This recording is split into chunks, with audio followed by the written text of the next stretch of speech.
Hindi pa rin humuhupa ang kontrobersya sa pagitan ng MTRCB at ang It's Showtime. Kung talagang may nalabag para sa MTRCB, bakit kailangan magpaliwanagan? Malinaw sa amin na ito ang nilabag nyo, ito ang mga kaparusahan na dapat matanggap ninyo. At ang love team na Don Bell, kaya na bang makipagsabayan sa prime time? Pag napapagod daw ang arte-arte, tapos pag may mga food daw na hindi gusto, napaka-arte, nagmamalpita, Daniel Padilla na daw, nag-feeling sikat na daw talaga at tumalaki ang ulo. Naku!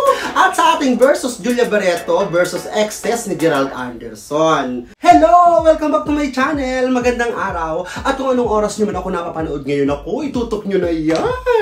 Maraming salamat. Ako ay magbibigay ng mga mula sa puso pero balancing opinion para sa ating mga latest showbiz issue ngayon. Makikiusyoso pero hindi makikisawsaw, makikisali pero hindi makikigulo. At ako ang inyong marites na maghahatid sa inyo ng mga intriga, Nemia Chikadora!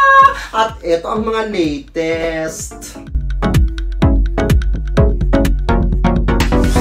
Hindi pa rin tumitigil, hindi pa rin humuhupa ang kontrobersya sa pagitan ng MTRCB at ang It's Showtime. In particular kay Vice Ganda. Nako, paano ba ito dahil nangahati ang mga mamamayan? Siyempre, normal na ang mga tagahanga ng show, ang mga fans ni Vice Ganda, ay nasa panig niya. Talagang maiintindihan siya, ipaglalaban siya, ipagtatanggol siya. At siyempre, ang mga hindi naman niya tagahanga kumukontra sa kanya, ay talaga namang patuloy na bumabatikos. Ang nagkapatong-patong na ang mga kontrobersyang ito, marami ng mga nakikisawsaw, marami nang nakikisali, at tila hindi pa rin matuldok-tuldokan ang isyong ito. Nako, sa bagay nakabinbin pa rin naman ang kanilang kaso, wala pang final na desisyon. Pero para sa akin, naguguluhan ako kasi ito sarili kong opinion to. Kasi para sa akin, kung may nalabag talaga, bakit kailangan ng paliwanagan?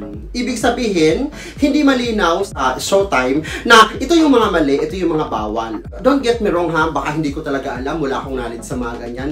Kasi parang ang argumento para sa sarili ko is, kung talagang may nalabag para sa MTRCB, bakit kailangan magpaliwanagan? Kasi kung para sa akin may malinaw na code of conduct, mga rules and regulation, ito ang mga do's and don'ts, ito ang mga dapat at hindi dapat. Kumbaga, nakasulat, nakatala, napagkasunduan na permahan ng magkabilang panig. Parang mga ganon. Parang ito ang mga nakaloob. Bawal ang mga ganitong mga salita, bawal ang mga ganitong kasuotan sa ganitong oras, bawal ang mga pagkain ng icing sa pamamagitan ng daliri sa harap ng mga bata. So, dapat nakasulat. So, parang dapat may katibayan na ito ang mga bawal. Na kapag nalabag, wala nang kailangan pag-usapan. Ito yung kautusan na negotiable. Malinaw sa amin na ito ang nilabag nyo, ito ang mga kaparusahan na dapat matanggap ninyo. Dapat ganon.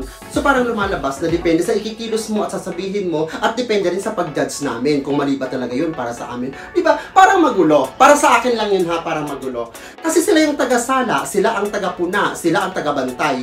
Dapat meron silang malinaw na kautusan at talagang malinaw na panuntunan. Diba? At ito ang mga pwedeng kaparusahan para hindi naman masasak yung iba at kailangan pang umapila ng umapila. Pero kung ang argumento ng bawat isa ay pakikinggan, sasabihin ng kabila wala kaming nilabag na batas, wala kaming masamang ginawa. Sasabihin naman ng kabila na no, mayroon kayong na-violate na rules. Dapat pagdusahan nyo kasi itong kaparusahan para dyan. So lahat may mga pangatwiran, lahat may mga ipinaglalaban. So magulo. Kasi malinaw na ang usaping ito ay dapat may tagapagpasunod at may mga sumusunod. At yung mga sumusunod dapat alam nila kung ano ang dapat nilang sundin. Malinaw, deklarado, nakatala, ganon. Pero hindi ko naman sa pinupulaan ng MTRCB ha. Alam ko naman sa sarili ko na talaga namang mga dalubhasa ang mga tao dyan. May malawak na experience, nagpakadalubhasa sa trabahong yan ng matagal na panahon. So alam na nila ang gagawin nila. Pero ang mga simpleng argumentong yun para lang sa akin. Parang mas malinaw para sa akin kung may ganon. Diba? Samantala, nagsampa ng kasong kriminal ang kapisanan ng mga social media broadcaster ng Pilipinas Incorporated laban kay Vice Ganda at Ayon Perez. At ang criminal charge ay violation of Article 201 of the Revised Penal Code in relation to Section 6 Republic Act 10175, otherwise known as Cybercrime Prevention Act of 2012. At may mga nagsabi din na may mga grupo pa na magdadagdag ng mga panibagong kaso as child abuse. At maging si Chief Presidential Legal Advisor na si Juan Ponce Enrile ay nagbigay na rin ito ng komento at sinabing bastos daw talaga si Vice Ganda. Sinasabi nito na napapanood nga niya ang komedyante at bastos daw talaga ito. Kinasanayan at pinagkakakitaan daw nito ang kabastusan. Samantala sa kabilang panig ay nagpakita rin ng suporta kay Chairman Lala Soto ang Christian Movement Group. na tama lamang daw ang ginawa nito na magbigay ng 12-day suspension sa Showtime. Madami din ang nakakapansin na lalo daw nakikitaan si Vice Ganda ng kayabangan sa ngayon. Puro daw ito pagpaparinig at mga patambis na salita laban sa mga kumukontra at tumutuligsa sa kanya. At maging sa MTRCB, hindi raw ito nakikitaan ng pagpapakumbaba, na dapat daw ay manahimik at ipakitang nirerespeto nito ang desisyon ng MTRCB. Bagkos, puro daw ito pasaring at dinadaan na lamang nito sa kalokohan at katatawanan. At ano't ano man ang kauuwian ng kwentong ito, nako, may aral ng buhay dapat na matututunan. At ang pinal na desisyon na bibitawan ay dapat magbigay ng liwanag sa magkabilang panig. Diba? Para magkaroon ng malinaw na daan ang mamamayan. At higit sa lahat ang mga kabataan. Nako! At eto pa ang sumunod na chika. At ang love team na Don Bell, kaya na bang makipagsabayan sa primetime? Naku, inaabangan na nga ng mga tagahanga ang seryeng ipalalabas sa primetime ng love team na Don Bell. Sila Donnie Pangilinan at sila Bel Mariano. Naku, sabi nila kaya ba nila to makipagsabayan sa mga malalaking teleserye sa primetime? Feeling ko naman, mapipressure sila pero kakayanin nila ito. Sa suporta ng management, sa suporta ng mga artistang nakapalibot din sa kanila, naku, kayang-kaya nila ito. Naku, isa sila sa mga promising love team talaga na binubuo sa ngayon, ang Don Bell. At marami ang nagsasabi na may ibubuga ang love team na ito. Marami ang kinikilig. At talaga namang may chemistry daw ang dalawa. So abangan natin ang kanilang maibibigay sa kanilang mga tagahanga.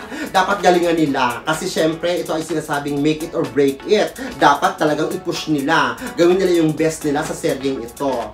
Kasi diba, naniniwala tayo na kapag binuhusan natin ng dedikasyon, ng hard work, naku, magiging successful at magiging successful ito. Diba? Siyempre, hindi pa rin makakaiwas sa mga negatibong komento ng mga netizen. Kasi may mga nabasa akong komento doon kay Bel Mariano na nag-iinarte na daw, pag napapagod daw ang arte-arte, tapos pag may mga food daw na hindi gusto, napaka-arte, nagmamaldita, yung mga ganon.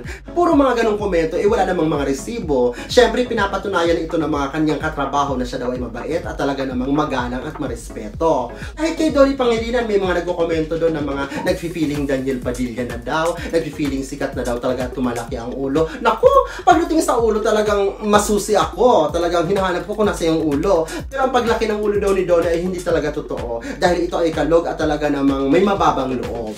At kaya nga nang sinasabi na kung kayo ay nambabash lang, may masabi lang, mga negatibo, kung wala kayong pinapakitang resibo, ang lahat ng mga yan ay spekulasyon lang at fake news. Kasi diba dapat ang mga tagahanga ay may malawak na pag-unawa rin sa mga artista. Sila ay mga tao din. Kasi diba kung halimbawa ikaw ang tagahanga, tapos may nakasalubong kang artista na pagod, puyat na puyat sa pag-shooting, tapos parang inaantok na, naglalakad ng nakayuko na, tapos bigla kang nag-hi, tapos hindi ka naman narinig, hindi ka nangitian, tapos naging big deal na sa'yo yun at kung ano nang sinabi mong masama, ay hindi naman pa pwede yun. Dapat natin intindihin na sila ay mga tao lang din. Diba? Naku, ang bilis-bilis ng bunganga ko ngayon. Bakit kaya energetic ako? Ay nako, good luck sa inyo, Bel Mariano at Donnie Pangilinan sa Don Bell. At dapat suportahan na lang natin ang kanilang bagong serye sa primetime, ang Can't Buy Me Love. Good luck! At sa ating versus Julia Barreto versus exes ni Gerald Anderson. Naku! Tila napikon at nag-walk out daw itong si Julia Barreto nung naharang at natanong ng mga reporter sa isang event. Isang showbiz reporter ang nagtanong na kung ano ang masasabi niya sa pagkikita nila Gerald Anderson at ang kanyang dating girlfriend na si Maha Salvador. Ano nang feeling mo? Oh my goodness, madam, that's not the event for this.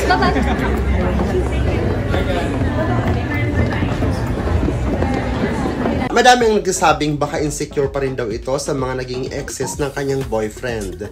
Kabilang sina Kim Chiu, Maha Salvador at Bea Alonzo. Kaya imbis na maging polite nitong i-handle ang sitwasyon o kaya maging sports lang ito sa mga nag-uusisang reporter, tila nagpakita ito ng attitude at nag-walk out pa.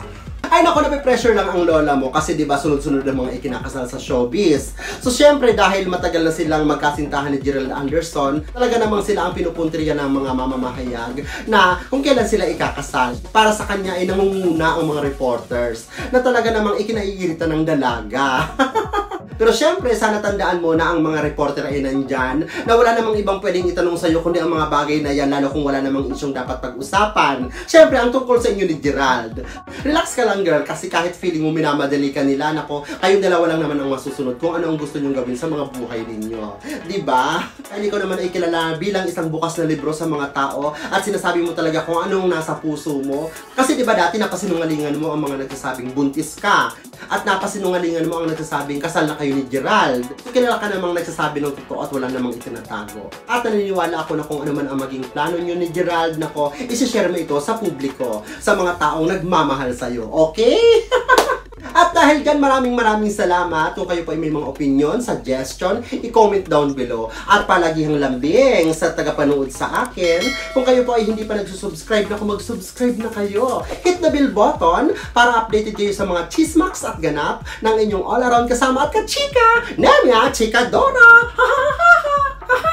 Wala na akong boses.